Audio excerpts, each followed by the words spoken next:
Welcome to the Foundation Podcast, your weekly insight into the most significant conservative ideas being discussed right now all across America. From policymakers to grassroots activists, and from thought leaders to elected leaders, each week we bring you the people and the ideas shaping the American Republic. Brought to you with a dose of Texas, where Lone Star Liberty shines brighter than ever. Well, folks, thanks for joining us. This is Kevin Roberts, your host. We have a special treat in store in this edition of the Foundation Podcast, and that is our longtime friend at the Texas Public Policy Foundation, Mr. Grover Norquist, president of Americans for Tax Reform. If you have followed Grover's work over the years, you know that he is a leading voice on all things free market, conservative, and common sense, but particularly taxation and limited government. So you are in for a treat today. Grover, thanks for joining us. Kevin, glad to be here. So I think that people who listen to this podcast are likely to be familiar with your work at Americans for Tax Reform. We'll jump into the work that ATR does, but a lot of our audience, while outside Texas, are not folks who live in Washington, D.C. That's a place that you know well. And so I think what we could start with, Grover, although we're going to cover a lot of ground, is for you to give us some insight into what's going on in D.C. right now. Here you are in the great state of Texas, much better than Washington, but we need to rely on you to give us some insight into things that are happening there that we need to be paying attention to, especially folks who might be grassroots leaders of grassroots organizations, folks who are trying to be in the know without being in the swamp. It's a very interesting question because it's chicken and egg. Because of the activism of people in small towns and large cities all around the country in 50 different states, Washington is a different place than it was 3 years ago. It's a different place than it was 20 years ago. It's certainly a different place than it was 30, 40 years ago. You saw that with the election of Reagan, which shocked official Washington. And then it was, really sort of official New York, ABC, CBS, NBC. There was sort of one group of maybe 20 people who told you what was on the nightly news. And they always agreed on what were the top three issues of the day. Yes. I was wondering, would they get together or something at lunch? Because it wasn't like one would say, look, this is what happened in Kansas. That's the big news. No, it's something in Albania. They never had some significant difference of opinion about what was news and what was the important news. So you had a D.C. that was in shock that Reagan won. Jimmy Carter, who'd been president for 4 years, lost. He was shocked. The Democrats believed that Ronald Reagan was the least likely guy to win. Now we know he represented 60% of the country so well he got reelected with 60% of the vote, and everybody except Minnesota voted for him.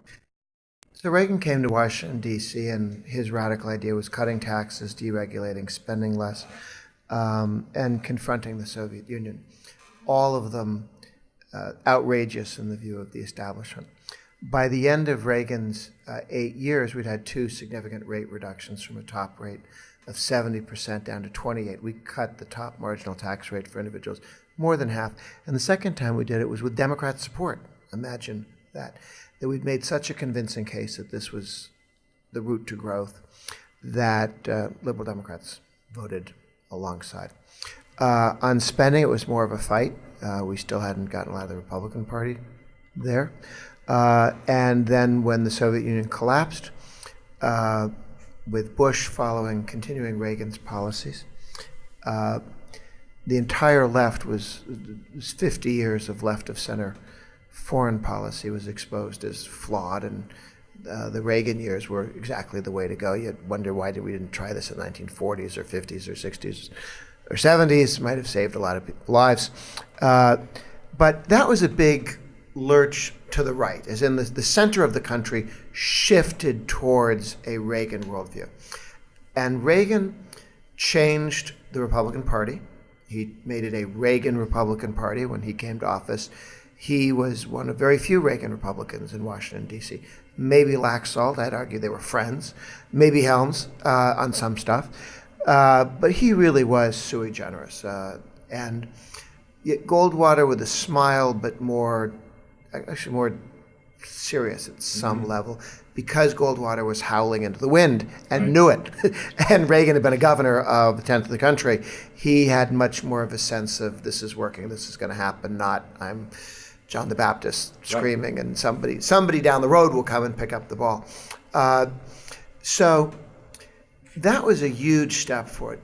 So we knew we could elect conservative presidents and this would work, but we also knew you'd never really elect a Republican Congress. That was beyond hope. There were 60 years of Democrat control of, almost unbroken Democrat control of Congress. Spend was inevitable. And then Gingrich brought a Republican House and Senate together in reaction to Clinton's tax increases, spending increases, effort to grab health care. And then the House shifted to a Reagan-Gingrich. Now, Gingrich's insight was, we can too win the House, which was important. If you don't think you can win, it's awfully tough to do so. Yeah, it's astounding how refreshing that was, right? The other leadership was, it's not that they didn't want to win, they just knew they couldn't win. They knew their job was to slow the drive towards ever-growing government. Couldn't stop it, couldn't return it, not in the House and Senate.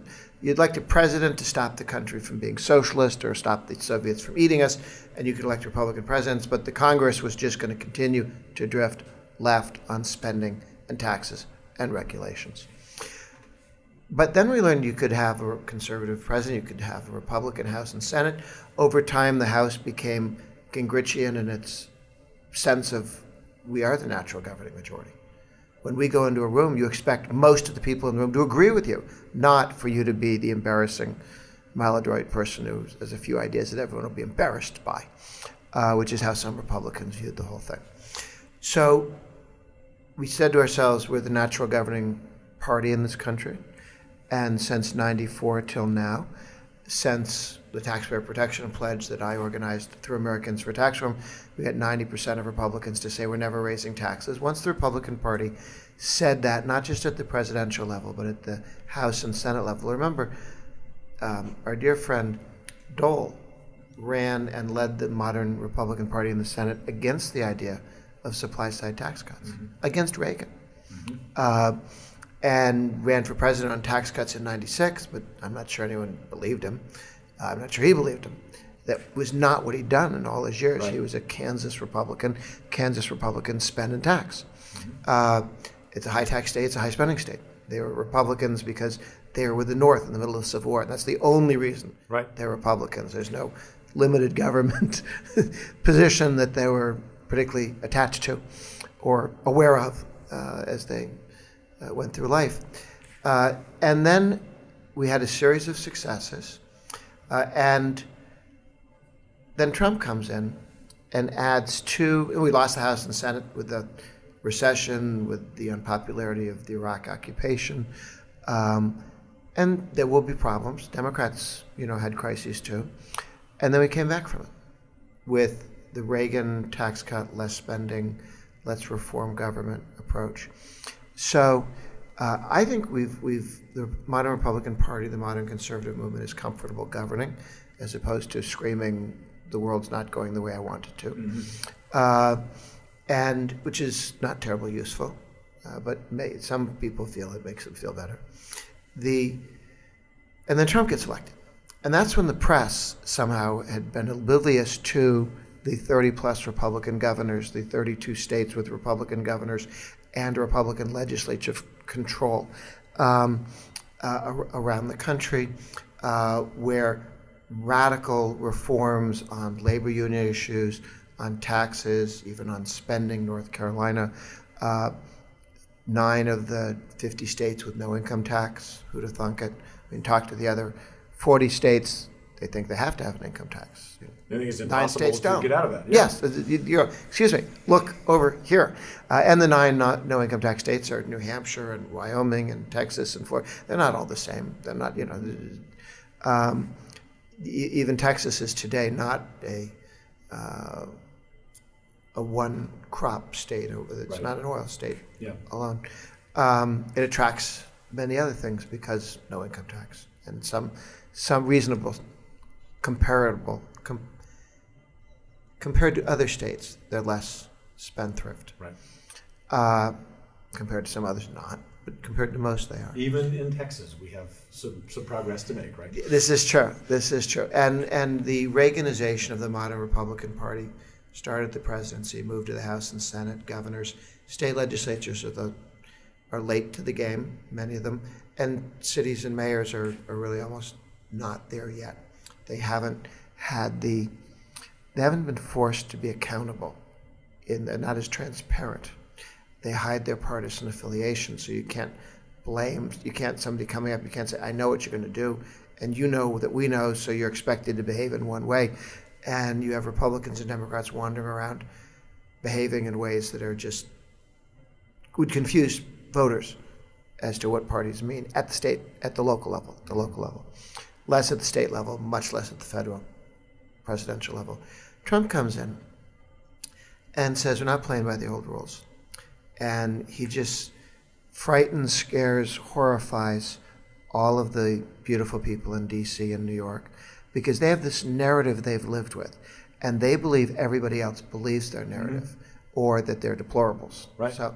And when somebody comes in and says, it's not clear that global warming caused by people is a significant factor that is going to undo the world, or that the solutions being offered by the left have anything to do with solving that problem. These are debatable points. The left gets unhinged when we suggest that perhaps some of the regulations in Washington, D.C. are too expensive and unnecessary. The left goes nuts. This is not a debatable point in their view. So it shows you how ignorant the establishment press, the establishment intelligentsia in D.C., New York were. They missed the Reaganization of the Republican Party. Right. They missed the breadth and depth of the 2010, 2014 landslides across the country that took place in state legislatures. Yeah, particularly at the legislative level. Yes, right? And with governors. Trump shows up and they go, oh my goodness, Trump's taking over the country. No, we added a presidential signature to a House and Senate willing to pass radical tax reform, and did. Yeah. Willing to pass radical deregulation, and did. The Congressional Review Acts, where you undo some of Obama's favorite regulatory regimes. This was huge, huge stuff. And Trump did a number of amazing things, and continues to, moving forward a deregulatory regime, a lower tax regime. But he also does it either oblivious to or hostile to the establishment. And it just bothers them that they can't say to him the way you do with those invisible fences that keep dogs inside a yard. You know, you can't step outside this yard. You tell the dog because their shock collar doesn't work. Yeah. He laughs at their shock collar and he walks right across the street and goes and has a beer or whatever he does across the street. You know, he doesn't care. You can't tell him he has to stay inside a certain patch. And that's the horror. Oh, and then the Supreme Court, 2 appointments. Talk about unhinged. Yes. Well, the left was counting on those 2 Supreme Court appointments to give them complete control over the country forever. They had believed that when Obama won, first of all, they believed when Clinton won that the world had righted itself. We'd gotten over Reagan, and that there'd be a Democratic House and Senate forever. So where they ran out to have the energy tax, the BTU tax, take over health care, massive new taxes, spending, stimulus spending.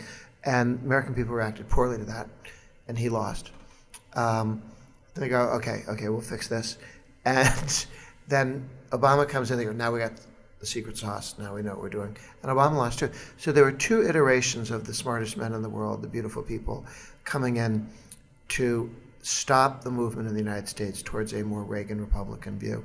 And both of those were defeated for a number of different reasons. So it's a little hard to argue that, you know, Clinton had his problems with interns and stuff like that. That wasn't what cost him. The intern stuff came after he lost the House. People forget that. And the Senate. Yeah.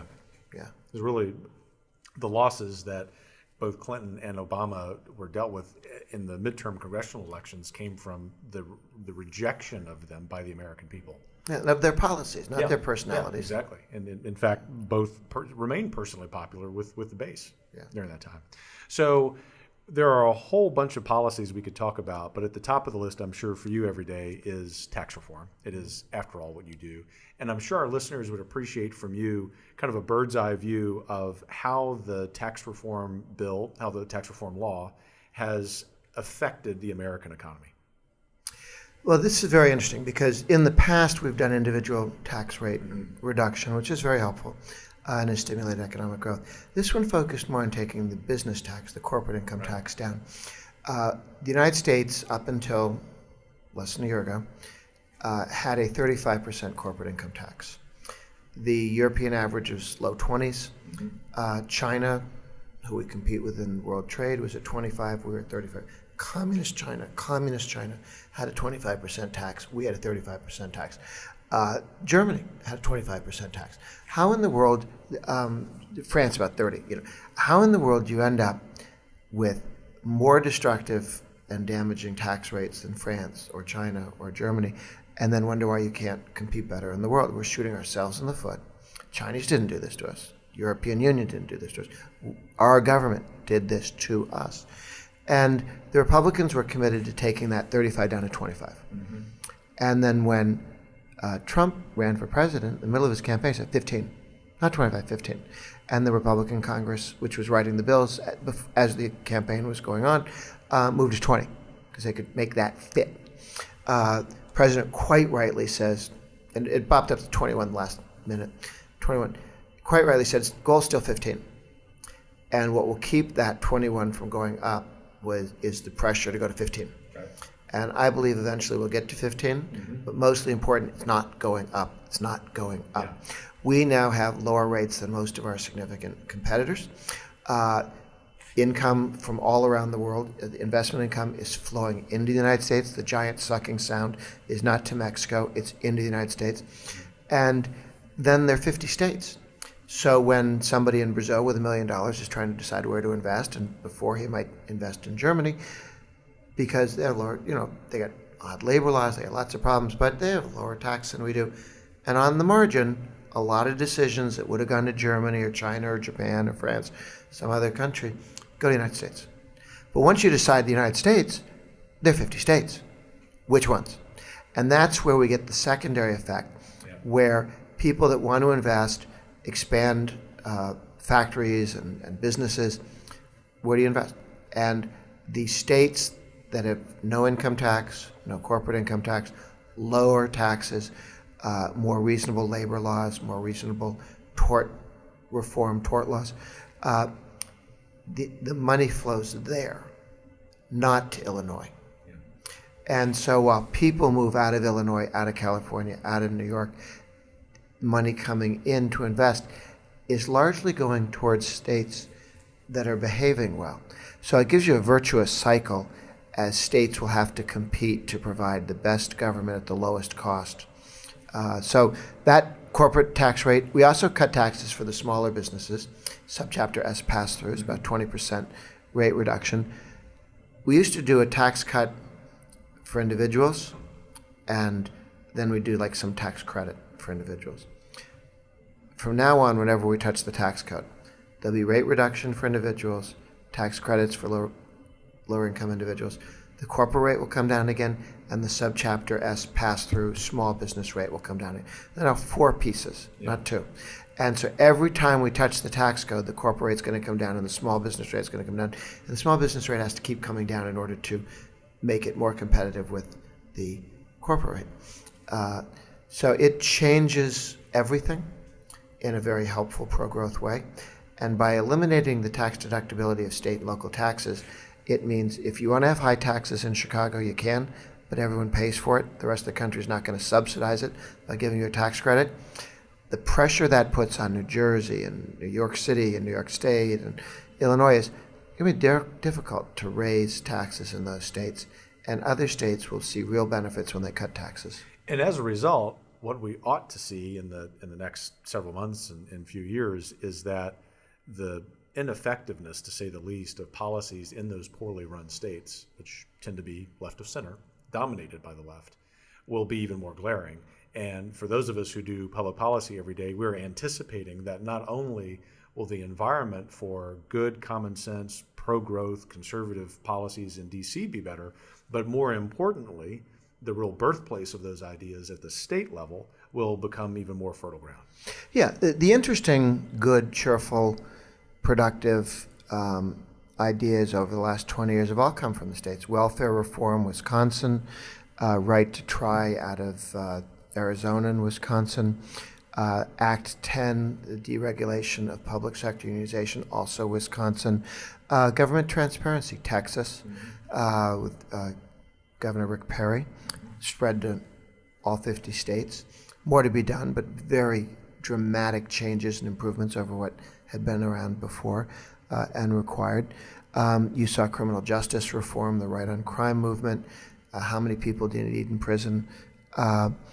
And how long do people need to stay in prison? Muggers when they're 72 are less of a threat than when they were 20. And so all of those things, that was a Texas initiative that's moved state by state and is now being discussed at the White House, and half of Congress is halfway there. Tweeted about by the president himself, right? Yes. So that's when you know you've won. That's the new metric for policy success. The zeitgeist is. So these reforms, the regulations that forbid a city like Austin or New York from messing with Uber and Lyft, the laws that they have in Arizona to protect citizens who want to rent out their basement, Airbnb. These innovations are working, and these are state efforts, and they really are helping to move the country along, and the federal government will pass stuff after they see it work at the state level. So let's take a step back from these macro level dynamics and take a look at the policy world from the sidewalk level. And in particular, I'm thinking about the issue of poverty, which conservatives and liberals have wrestled with, often wrestling against one another for half a century. And I think for those of us who would define ourselves as conservatives, that we see not only a financial problem, but more importantly, we see that these dependency programs, which I don't mean pejoratively, have really undermined the dignity of the human person. And I remain convinced, and I'm asking for your feedback on this, given what you see every day, that the solution to those problems will start not even at the state level, but at the community level. And those best ideas, as they are doing in Texas, will bubble up to the states. And then we will be able, from the states, be able to, in essence, demand action from the federal government. Put a little color on that. Push back on that if you would like. I know that a lot of our listeners are very concerned about that issue in particular because they have a passion for the policy, but the reason they do is they have a passion for the human faces who are affected by the policy. Yeah, two thoughts. One is we need the federal government, state government, local government to get out of the way of innovative ideas from churches, synagogues, mosques, civic groups. That stuff can't happen if the government's telling you that you have to have a license to do this sort of thing or that sort of thing, that you can't have neighbors taking care of neighbors' kids because you're not a licensed, I mean, you may take care of your own 5 kids, but you're not a government's licensed mom or something. And what that has really done is made it difficult for the poorest neighborhoods for people to work with each other. They can't pay minimum wage for jobs that their teenage kids can't get, aren't yet worth the minimum wage, would be after 6 months of working. So a lot of what the government's done, promising to be helpful or claiming to be helpful or wanting to be helpful, has been damaging. So we need the government to stop messing up, stop undermining these various efforts, and then we need to bad money drives out good when you have inflated currency. Bad policy can drive out good money. The federal government with food stamps can make it very difficult for somebody with a food bank trying to get food to people who need it and are willing to do something in terms of work or to deserve it and earn it. Somebody shows up and showers you with free money. The idea that you have to come in and start doing some work and getting going to benefit from charity is undermined by the government. No, everybody has a right to charity. Right. And all of those things from the Salvation Army down have basically been undermined by bad government policies. So give us some sense of the prospects for reforming that system over the next couple of years. Step one is, and this is the Republican game plan in the House Right. and Senate, that is to take things like food stamps, Medicaid, government funding of health insurance in effect for low-income people, aid to families with dependent children, TANF, block granting that stuff to the states and say, those things that are handed to people because they're poor, we're going to give your state, how much you get last year? $1 billion. Okay, here's your $1 billion for these 9 programs. It will grow with inflation, but no faster. And these things have been growing faster than inflation. When you do, and by the way, if you save money, you get to keep it. When Maine said if you're between 25 and 55 and a single male, you're expected to work if you want certain benefits, free money, free food, free insurance from the state. And about a third of the people got off welfare because either already really had jobs that they were hiding, or, oh, well, I've got to work, I'll go work. You told me I didn't have to go to work. Now I will. So it's amazing how many lives. Working is not just something you do to earn money, it's something you do to earn self-respect, something you do to have standing in the community, to have your kids look up and know what you do. And cashing a check from the government doesn't do any of those things. It's not the money. The Democrats, the liberals, they think it's about money. It's about earned respect. It's about earned success. It's the fact that you earned it that makes it worth something. Everybody realizes that if you win the lottery, there's nothing special or good about you. Everyone calls you on the phone, wants some of your money. You should contribute to me. You have this money that you didn't earn. When you get an increase at work, nobody calls you up on the phone and asks for a loan because you earned it. They wouldn't presume to come ask you for cash that you had earned. But it doesn't bother them to ask you for cash that you won in the lottery because you didn't earn it. And people know that. You don't have a lot of happy people who won $1 million lottery. You don't read about how successful and happy they are because they're not. Cash isn't the problem. And a job is not just about income, and giving somebody money not only doesn't replace a job, it displaces a job. It's what you get instead of a job. So the government has actually been there's a lot of blood on its hands. It's destroyed a lot of lives. It's destroyed a lot of communities. It's broken up a lot of families, all in the name of trying to help people. But, if you saw a 4-year-old kid up on a top of a building and he's throwing kitten off the top, and you say, what are you doing? I'm trying to see if it can fly. And you explain patiently, cats can't fly. Don't throw cats off the top of the building. If, however, 15 years later, when he was in his 20s, you saw him up there tossing more cats off the top, and they were beginning to accumulate down on the sidewalk, you'd think, he's indifferent to what's happening to these cats. Or maybe he doesn't like cats. And our friends on the left with the welfare state have a pile of dead cats on the sidewalk that haven't worked for years and trillions of dollars. And at some point, they don't seem to care, or at least they act like they didn't care.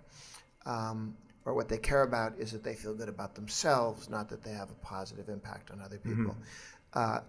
When we won progress with welfare reform in the 90s, Clinton signed the third iteration of that bill because he thought he had to or he wouldn't win re-election. Right. Dick Morris, his campaign manager, told him this, or campaign advisor. The Republicans are poised in Washington to get back to welfare reform. And then when you block grant it out to 50 states, we'll have 50 experiments, and somebody will do stuff really well, and Hawaii will do it wrong again, like they did last time. And we'll learn from success, and people will move in that direction. When you have a government monopoly, we're going to do food stamps one way and everything's the same. Nobody learns anything. How would you know what's better, right? But with 50 states doing it, some people do it differently and go, that seems to work, that seems not to work, and then people will gravitate towards what works. So I'm very optimistic that if we can get most of the welfare state block granted to 50 states, that we will see a dramatic reduction in the number of people dependent on government and people leading better lives. Let's hope and pray that happens. What about some other policy areas in particular, whether it's tax reform 2.0, other policy areas you're working with every day, what are the prospects for additional action over the next couple of years? You probably have a clearer picture of the crystal ball in D.C. than most people. Sure.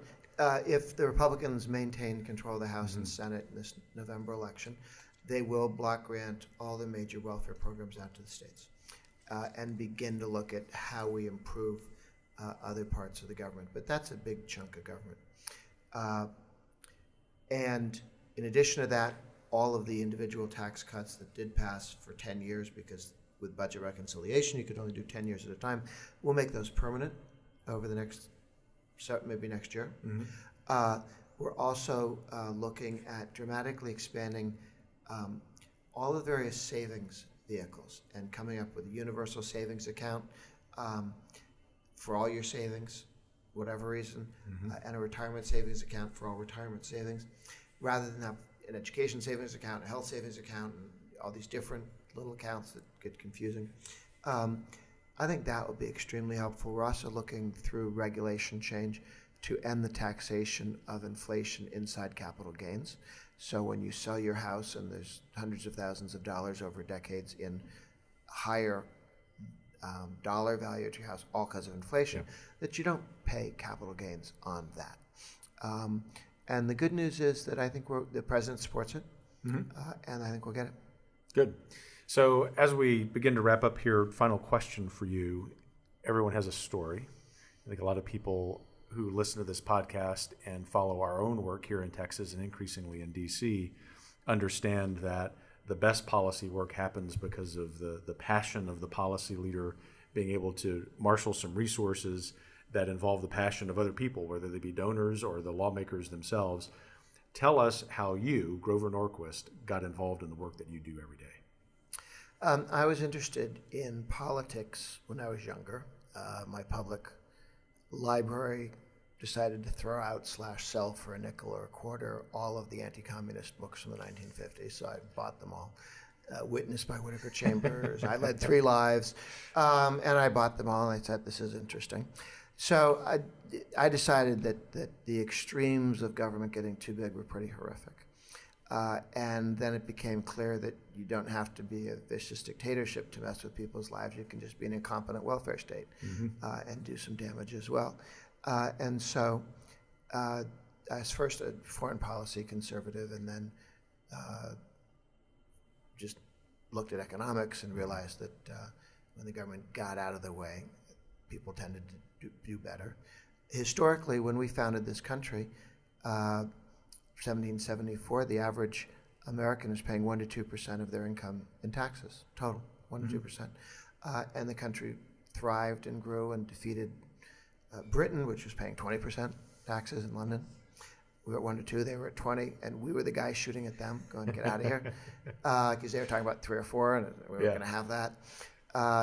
So I think historically, and the other one is, as I grew up in the United States, if I'd lived in Denmark, I'm not sure I'd have cared if Denmark got it right. Right. What was the point? The Germans would eat you, the French would eat you, the Russians would eat you, something. The EU would eat you. We got it perfect right here. And Liechtenstein, and somebody steps on you and you're gone. And people wouldn't necessarily follow it as a model. But with the United States, we don't get it right, the world is going to suffer. We get it right, the world flourishes. And we get it right, the world watches. That's right. And follows what we're doing. So the Reagan tax cuts led to countries, every country in the world followed Reagan with rate reductions. Every country in the world will follow the Trump corporate tax rates down as well. Some of the deregulation things other states have followed as well. The privatization issues, Britain and other countries. The reforms of pensions, from defined benefit pensions that go bankrupt, like Detroit, to defined contribution pensions, like your 401k, your IRA, which don't go bankrupt. All of these reforms are going state by state around the world. So I decided the United States was the right place to be, and if you didn't have any business deciding to be a ballerina or something else, because you could change the world in public policy. He's a great painter. That's nice. Somebody in Denmark can do that. And the other one is, it was easy. There's no license. There's no permit. Butch Cassidy and the Sundance Kid. There are no rules in a knife fight. There are no rules, and I'd like to get involved in politics. So where do I sign up? Just do it. You can set up shop, and back when I was younger, you started faxing things to people, and all of a sudden that became a thing. We were able to drive public policy with several thousand ideas being sent out by faxes, and now by email and Facebook and Twitter and podcasts. You can change the world with a handful of people who work hard, and it helps if you peddle ideas that make sense and work. Democrats, liberals, have a lot more work to do than I do, because I can sleep at night and stuff I've done gets better while I'm sleeping. The Democrat world is falling apart because they're trying to patch something together that doesn't work, trying to reinvent something that's never worked in the past. So I think it's that. And when I got out of college, I went to run the National Taxpayers Union. Mm-hmm. The number 2 job there was open. I knew somebody who's on the board of directors who invited me down. I said, yeah, I thought taxes were where the rubber hits the road, where the unpleasant hard edge of the state hits the citizen. And did that for a few years, went back to business school, came down, worked with the Republican Party, worked with the Chamber of Commerce, and the Reagan White House set up Americans for Tax Reform to pass the Tax Reform Act of '86 and asked me to run it. And from there, we set up a taxpayer group that did that, but then also created the Taxpayer Protection Pledge, the Center-Right Coalition meeting, and a number of other spin-off like sitcoms. There's a property rights. Very successful sitcoms. Property rights effort. There's one now on the sort of Uber, Lyft, Airbnb issues. High-tech issues. So there's even working on banking stuff. Yeah. So realizing you can put together coalitions that they're pretty similar, getting together a working, functioning coalition of interested parties to change the world, you don't need a lot of people. It's really that simple. Yeah. Grover Norquist, you're a great American. Thanks for your courage, your leadership, your clarity, and thanks for joining us today. Glad to be here, and you guys have started a whole bunch of good brush fires in Texas. It's easy to do. It doesn't need a whole lot of us here in our public policy work, because there are 28 million Texans, most of whom think the right way. That helps. I'm from Massachusetts. That was a little bit of a project. Indeed. Thanks for joining us. Thanks. Thanks for listening to the Foundation Podcast, brought to you by the Texas Public Policy Foundation. Please don't forget to subscribe.